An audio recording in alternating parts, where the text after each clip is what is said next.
Përshëndetje të dashur miqtë e mi, ja ku po ritakojemi sërish me mua Tirona Lilin për të komentuar pak fenomenin Mimoza Ahmeti. Që nga mbrëm dhe sot e kam parë me detaje këtë fermë dhe çfarë pash? Pash një urrejtje të madhe që i kanë krijuar kësaj gruaje, shpifje të vazhdueshme brenda në fermë që është e turpshme në fakt të dëgjohen nga një artiste siç është Soni. Tani Soni mbrëm u mërzit aq shumë sa që dëshironte të del nga ferma sepse po denigronte personazhin e saj, artistin që ka ndërtuar. Por të shpifësh ti për Mimozën dhe ti thuash ti Gresës që Mimoza erdhi dhe aty dhe fliste për ty, Mimoza shkoi tek zjarri, sepse e pash me sytë e mi, nuk mund të më gënjej njeri, një fjalë nuk e tha. Një fjalë të vetme nuk e tha.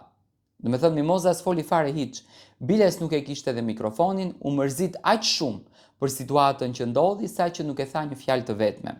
Ajo që po i bëjnë banorët Mimozës, që po e bojkotojnë, që nuk ja kthejnë kokën, që nuk japin muhabet, që nuk e shohin në fytyrë, që e kanë lënë të vetme brenda në shtëpi, është jashtë normales.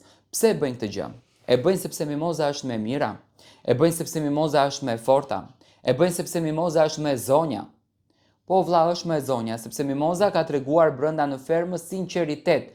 Publiku e Eduard Trokiti dhe e deshi Mimozën për vërtetësinë që ajo e ka.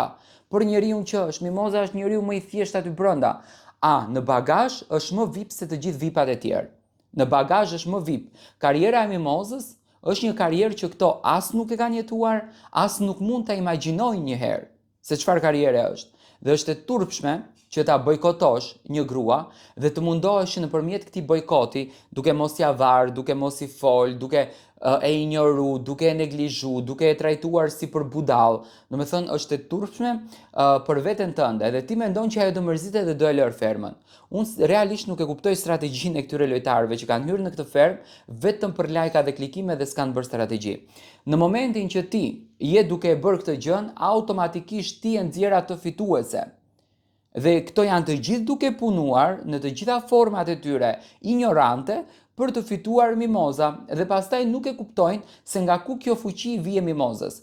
Fuqia Mimozës i vije nga vetë ana e juaj, sepse ju keni përzgjedhur që të tregoni anën më të keqe të juajën, negativen më të madhe dhe normalisht Mimoza ka vendosur të jetë njeri o vlla për t'ju treguar ju që edhe po të më lini vetëm unë ditja dal, edhe po të më lini vetëm unë jam e zonja. Mimozën e kanë lënë vetë që natën e mbrëmshme.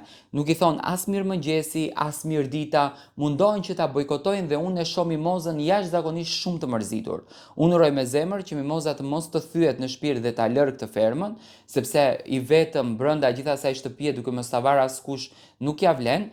Por mendoj që e ka bujakën dhe bujaka në krah me Mimozën mund t'i qëndron afër edhe mund ta gëzon, mund ta bën të lumtur. Më vjen shumë keq që disa banorë që tu vizor për karrierën që kanë, për artin që kanë, të përzjedhin një rrugë shumë të shëmtuar për ta denigruar personalitetin e një gruas e cila me shumë ndershmëri është duke vepruar në atë fermë.